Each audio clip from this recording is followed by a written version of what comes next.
आज का पहला मैच एसआरएच और पंजाब के बीच में जो होने वाला था वो तो कंप्लीट हो गया। और आज जब हम ये वीडियो अभी कर रहे हैं उस टाइम तक राजस्थान रॉयल्स का और केकेआर का मैच शुरू नहीं हो पाया क्योंकि रेन्स हो रही है वहाँ। तो जिसके कि अब मुझे तो उम्मीद बहुत ही कम है कि ये मैच हो भी पाएगा। मुझे लगता है वॉश आउट ही हो जाएगा। और ये एसआरएच के फैंस के लिए बड़ी अच्छी खबर है। हमारे हिमांशु पाल तो बहुत खुश होंगे आज। हालांकि ऐसी कोई बात नहीं है क्योंकि एसआरएच वैसे भी अच्छा खेल रही है इस टूर्नामेंट पे। और हमने कहा कि चलो अब इस टाइम का थोड़ा सा फायदा उठा लेते हैं।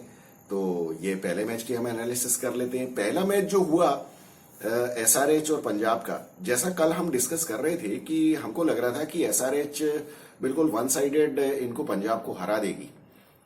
मोर और लेस हुआ तो वैसा ही, क्योंकि मैच तो ऑलमोस्ट वन साइडेड ही हुआ। लेकिन पंजाब ने जिस तरह से परफॉर्म किया मुझे उसकी बिल्कुल उम्मीद नहीं थी। मुझे तो लग रहा था कि ये जैसे सैम करन, बेयरस्टो, लिविंगस्टन, हालांकि लिविंगस्टन ने तो कुछ किया नहीं था, इन लोगों के जाने के बाद शायद पंजाब बिल्कुल ही धाराशायी हो जाएगी। और मुझे तो ऐसा लग रहा था कि ऐसा ना हो कि 80-90 पे ही ऑल आउट हो जाए। लेकिन आप ये देखिए कि ये कितनी ज्यादा स्पिरिटेड परफॉर्मेंस पंजाब ने दी है, ये देख के मुझे बहुत अच्छा लगा। और इसमें सारे इंडियन प्लेयर्स ही थे, ऑलमोस्ट सभी, बल्कि क्या सारे इंडियंस ही थे। और तो एक राइली रूसो को छोड़ दें हम तो और कोई भी नहीं था। बाकी इन्होंने तो नेथन एलिस को खिलाया नहीं। नेथन एलिस को क्यों नहीं खिलाया मुझे समझ में नहीं आया, क्योंकि जहां तक मेरी नॉलेज है नेथन एलिस तो इंग्लैंड गया नहीं है। नेथन एलिस वही है और वो अच्छा बॉलर है, उसको खिलाना चाहिए था। लेकिन इनके पास बॉलिंग की कोई कमी नहीं है। पंजाब की टीम में बॉलिंग मतलब मैं तो ये कहूंगा कि बहुत अच्छी पंजाब की बॉलिंग थी इस पूरे टूर्नामेंट में। एसआरएच और पंजाब इन दोनों की बॉलिंग बहुत अच्छी थी। वो बात अलग है कि बाद में केकेआर ने आके हमको सरप्राइज किया, जो उनके बॉलर्स ने बॉलिंग अच्छी की। लेकिन जो बैटिंग आज इन लोगों ने की है वो तो बहुत ही गजब की अथर्व ताइडे देखिए, उसको मौका मिल गया आज। अथर्व ताइडे एक्चुअली अच्छा बैट्समैन है, लेकिन वो तो बेयरस्टो की वजह से इसको मौका नहीं मिल पा रहा था। लेकिन ये बहुत अच्छा हुआ। Actually it was a blessing in disguise for Atharva Taide, क्योंकि देखिए ये एक तो लास्ट मैच था इनका लीग का। दूसरी बात, अब अगली साल जब ऑक्शन आता है तो आपके पास रिकॉर्ड में कुछ शो करने के लिए तो होता है ना। और प्रभसिमरन सिंह ने बहुत अच्छी बैटिंग की, अथर्व ताइडे ने बहुत अच्छी बैटिंग की। रायले रूसो को भी मतलब कुछ मैचेस में तो उसने अच्छा किया, वो भी हालांकि थोड़ा सा मेरे लिए सरप्राइजिंग था क्योंकि उसने आईपीएल में कभी कुछ ज्यादा किया नहीं है। आज शशांक सिंह नहीं चल पाया, लेकिन जितेश शर्मा ने कप्तानी मोरलेस ठीक ही ठाक की। और कप्तान होने के कारण मुझे ऐसा लगता है कि उसने बैटिंग भी बहुत अच्छी की। देखिए कप्तान किसी भी आदमी को आप बना देते हैं, थोड़ी एडेड रिस्पॉन्सिबिलिटी आ जाती है। और उसने उसी हिसाब से परफॉर्म भी किया। और लेकिन एक चीज और है, देखिए क्या होता है जब किसी टीम को, मतलब बहुत सारे लोगों को ये ताज्जुब हो सकता है कि अरे यार पंजाब ने इस तरह से कैसे परफॉर्म किया। कई बार क्या होता है कि when the teams know that they have their backs against the wall, तो फिर वो क्या होता है, वो फियरलेस खेलते हैं। अभी जैसे हम बहुत सारे लोग ये बातें कर रहे हैं कि अरे आरसीबी इतना अच्छा परफॉर्म कैसे करने लगी है, या आरसीबी ने लगातार 6 मैच जीत लिए और आरसीबी तो बिल्कुल ही आउट ऑफ द स्किन खेल रही है, या सामने वाली टीम्स ने बहुत ज्यादा ब्लंडर कर दी। और सबसे बड़ी बात ये थी कि अभी जैसे कई लोग ये कह रहे हैं कि आरसीबी बड़ा फियरलेस क्रिकेट खेल रही है, तो उनके पास तो देखिए फियरलेस खेलने के अलावा कोई चांस ही नहीं था। मतलब वो क्या कर सकते थे, इसी को वो दूसरे शब्दों में कहा जाए तो ये कहा जाता है they have got nothing to lose. तो नथिंग टू लूज में फिर क्या होता है, आदमी फियरलेस ही खेलता है ना। कि आदमी डरता किस लिए है, वो डरता इसलिए है कि हार गए तो क्या होगा। लेकिन आपको तो पता है कि भाई आप तो वैसे ही 7 मैचेस में या 8 मैचेस में आपके 2 पॉइंट्स हैं, आप 10वें नंबर पे हो। अब आपके पास क्या है, you have got nothing to lose. तो फिर फियरलेस खेलो। फियरलेस खेलने में आप सारे जीतते चले गए, लेकिन अब फियर आ जाएगा। तो अब आगे देखते हैं कि हम आरसीबी कैसा परफॉर्म करती है, वो खैर बात की बात है। इसी तरह से पंजाब के पास भी आज हारने के लिए कुछ भी नहीं था, वो भी वैसे हारे हुए हैं, 9वें नंबर पे है टीम लगी हुई, बाकी बड़े प्लेयर्स चले गए हैं। आप देखिए इसका रिजेम्बलेंस वही है जो इंडिया ऑस्ट्रेलिया गई थी ना 2020-21 में, जब इनके सारे प्लेयर्स ही अनफिट हो गए थे और गाबा टेस्ट जो हुआ था, जो इन लोगों ने हिस्ट्री बनाई थी वहां, तो उसमें Indians had nothing to lose. कि पता है कि भाई टीम में तो 11 ही नहीं हो रहे, मतलब वहां तो ये हालत हो रही थी कि ऐसा ना हो कि रवि शास्त्री कोई पैड पहन के आना पड़ जाए ग्राउंड में, ये हालत हो गई थी उनकी। तो जब आपके 11 ही नहीं हो रहे हैं कुल मिला के आपके बॉलर्स का इतना एक्सपीरियंस है कि आपने टोटल 11 विकेट लिए हैं टेस्ट मैचेस में, और आपका मैच है world beaters, world champions Australia के साथ, जिनके बॉलर्स के पास 600 विकेट्स का एक्सपीरियंस है। तो ऐसे में फिर क्या होता है, आदमी फियरलेस खेलता है। फियरलेस खेलने में हुआ ये कि उन्होंने ऑस्ट्रेलिया को ही धर दिया। तो उसी तरह से पंजाब के बल्लेबाजों ने भी वैसे ही किया कि वो ठीक है, हो गए आउट तो हो गए, अब प्रभसिमरन तो वैसे ही खेलता चला आ रहा है लेकिन अब आज के मैच में आज हो गया। अब मतलब शुरुआत तो देखिए आप कैसी की। तो इस वजह से ये जब जो जो टीमें उनसे, मतलब जिसको कहा जाता है ना कि जे उन टीमों से डरना चाहिए, those who have got nothing to lose. इसी वजह से, और खासतौर पे T20 के मैचेस में, T20 के मैच जितना भी छोटा होता जाता है ना, उसमें फिर कमजोर टीमों के पास चांस आ जाता है, क्योंकि छोटे मैचेस में एक एक दो दो ओवर में मैचेस बदल जाते हैं। इसीलिए कहा जाता है कि वर्ल्ड कप में आपका किसी कमजोर टीम के साथ मैच है तो आप उसको लाइटली बिल्कुल मत लो, क्योंकि एक दो ओवर में ही कभी ऐसा हो सकता है कि आपको कोई भी टीम उठा के पटक दे। रीजन यही है कि साउथ अफ्रीका जैसी टीम जो है वो नीदरलैंड से हार जाती है वर्ल्ड कप में, या पाकिस्तान भिखारी जो है वो जिम्बाब्वे से हार जाते हैं, क्योंकि एक जहां कहीं गलती होती है ना, सामने वाली टीम मैच में आ जाती है और फिर आपके पास रिकवर करने का टाइम नहीं होता है।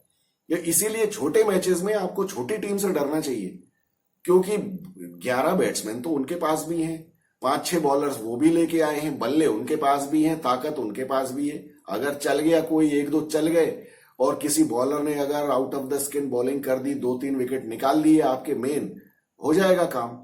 इस वजह से छोटी टीमों के साथ मैच जब होता है तो ये बहुत खतरनाक मैचेस होते हैं, क्योंकि आपके पास सब कुछ है हारने के लिए, सामने वाली टीम के पास कुछ नहीं। वो अगर हार भी गए, वन साइडेड भी हार गए, वो तो यार अब कनाडा के साथ, यूएसए के साथ आपका मैच है, आपने अगर उनको 40 रन पे ऑल आउट कर दिया और आपने 2 ओवर में भी बना दिए वो 40, तो उससे आपको कुछ क्रेडिट मिलने वाला नहीं है।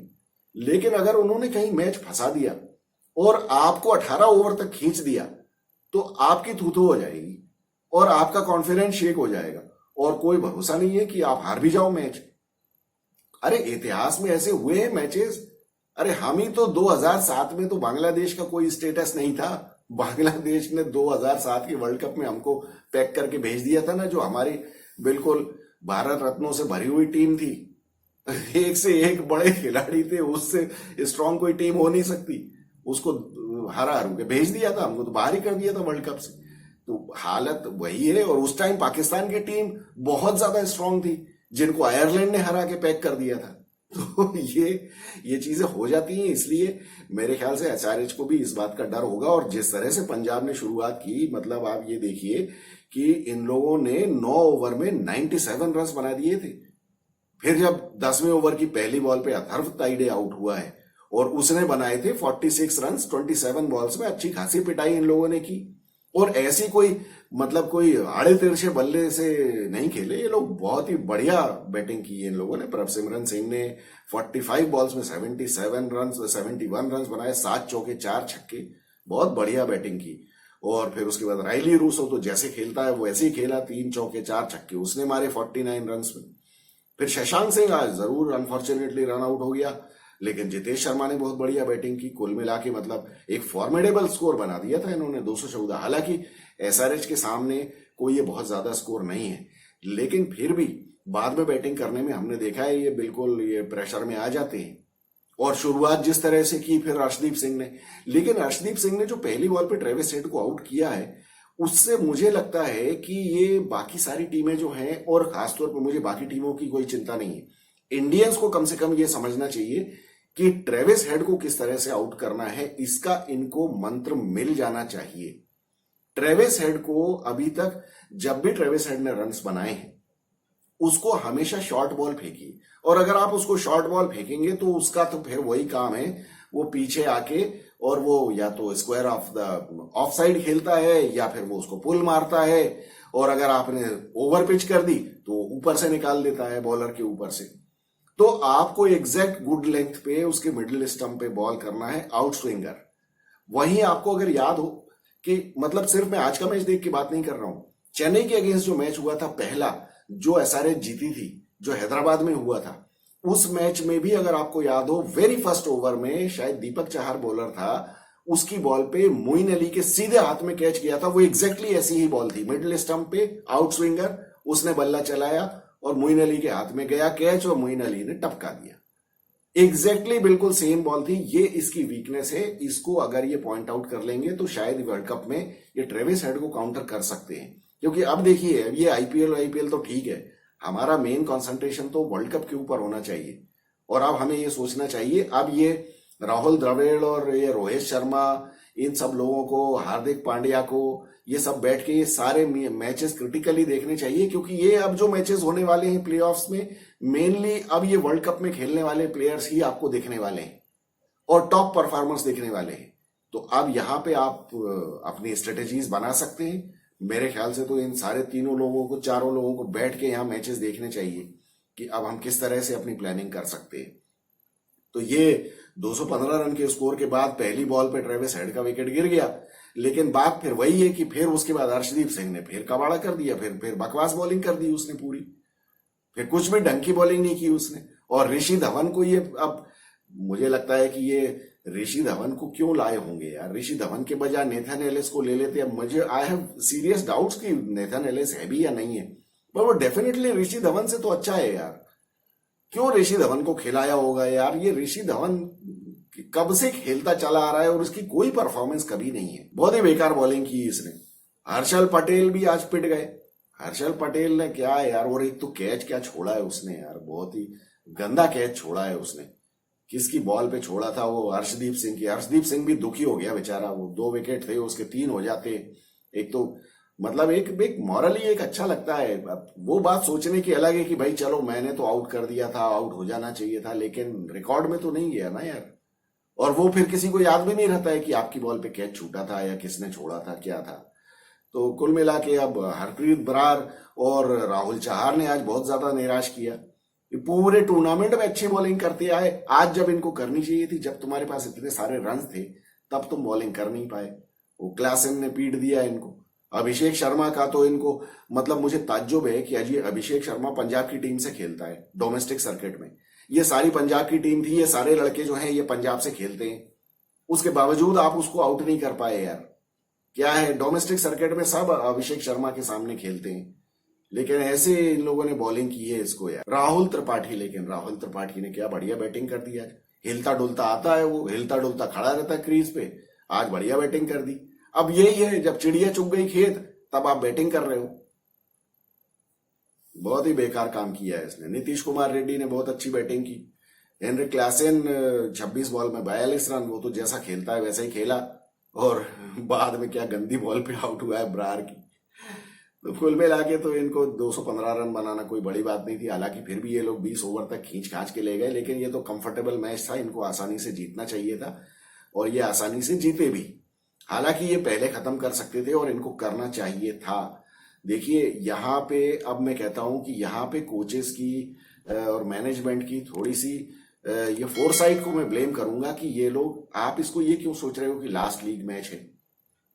आप लास्ट लीग मैच है, मान लीजिए प्लेऑफ्स में अगर कभी कुछ टाई होता है, कुछ होता है, तो यू नेवर नो कि बाद में क्या क्या इक्वेशन आ जाएगी। हालांकि मुझे इसके बारे में रूल्स पता नहीं है कि प्लेऑफ में अगर कोई मैच टाई होता है या कुछ अगर वॉश आउट होता है तो फिर किस तरह से विनर सिलेक्ट होगा, क्योंकि आई वेरी मच डाउट कि इसमें कोई स्पेयर डे होगा प्लेऑफ्स में। और जिस तरह से बारिश हो रही है तो वहां स्पेयर डे होने के बाद भी मैच हो पाएगा कि नहीं, कोई भरोसा नहीं है। लेकिन मुझे तो, मैं हमेशा ये कहता हूं कि भाई जब तक आप अपनी नेट रन रेट बढ़ा के रख सकते हो तो आपको ये 20वें ओवर के बजाय आपको इसको 17-18 में खत्म करना चाहिए था। आपके पास तो बहुत सारे विकेट बाकी थे। हालांकि हो सकता है, मुझे लगता है कि क्लासन ने वही कोशिश की हो, लेकिन बाद में हो नहीं पाया इनसे, क्योंकि शाहबाज अहमद भी आउट हो गया बाद में। तो अब्दुल समद ने 8 बॉल में जरूर 11 रन बनाए, लेकिन मुझे लगता है कि उस टाइम थोड़ा सा कॉशस हो गए होंगे ये। हालांकि इनको करनी चाहिए थी कोशिश फिर भी, क्योंकि 6 विकेट मतलब उसमें क्या आप क्या सोच रहे थे, ऑल आउट ही हो जाओगे। हालांकि मुझे कोई भरोसा नहीं है कि डर जाती है टीमें कई बार कि यार कुछ भी हो सकता है। तो उन्होंने कहा भैया पहले तो 2 पॉइंट्स अंदर करो, बाकी बाद में देखा जाएगा। तो चलिए ठीक है, हो गया ये मैच, तो हो गया। एसआरएच पहुंच गई 17 पॉइंट्स पे, और जिस तरह से ये अभी आज रेंज चल रही है, हो सकता है कि मैच हो ही ना केकेआर और राजस्थान रॉयल्स का, तो अब 1 और 2 तो केकेआर और एसआरएच हो जाएंगे। तो हिमांशु पाल को बहुत बहुत बधाई हो, और फिर होगा राजस्थान रॉयल्स और आरसीबी का एलिमिनेटर मैच। तो वो होगा मजेदार मैच। अब आरसीबी तो कंटिन्यूअसली जीतती हुई चली आ रही है, और राजस्थान रॉयल्स जो है वो कंटिन्यूअस हारते हुए चले आ रहे हैं। और जो मैच आज उनको खेलना था, जो फ्री का मैच था, हारे जीते कोई उससे फर्क नहीं पड़ना था, it could have been taken as a practice match, तो वो भी नहीं हुआ। अब देखते हैं क्या होगा इनका। एलिमिनेटर खेलेंगे डायरेक्ट ये आरसीबी के साथ, तो इनको तकलीफ हो जाएगी थोड़ी सी। आप लोग बताइए, आप लोगों को ये एनालिसिस कैसी लगी, और अगर एनालिसिस पसंद आई हो तो वीडियो को लाइक, शेयर और सब्सक्राइब करिए, और अपने कमेंट्स भी भेजिए। आपको क्या लगता है कि अब क्वालिफायर 1 में क्या होगा, जिसमें एसआरएच और केकेआर का मैच होगा, और एलिमिनेटर में क्या होगा, जिसमें आरसीबी और राजस्थान रॉयल्स का मैच होगा। किस टीम का आपको पलड़ा भारी रखता है, और फिर इसमें से आगे निकल के क्वालिफायर 2 में कौन सी टीमें जाएंगी। तो I look forward to hearing your comments, and I am Vikas Saxena, the biased analyst. Thank you so much.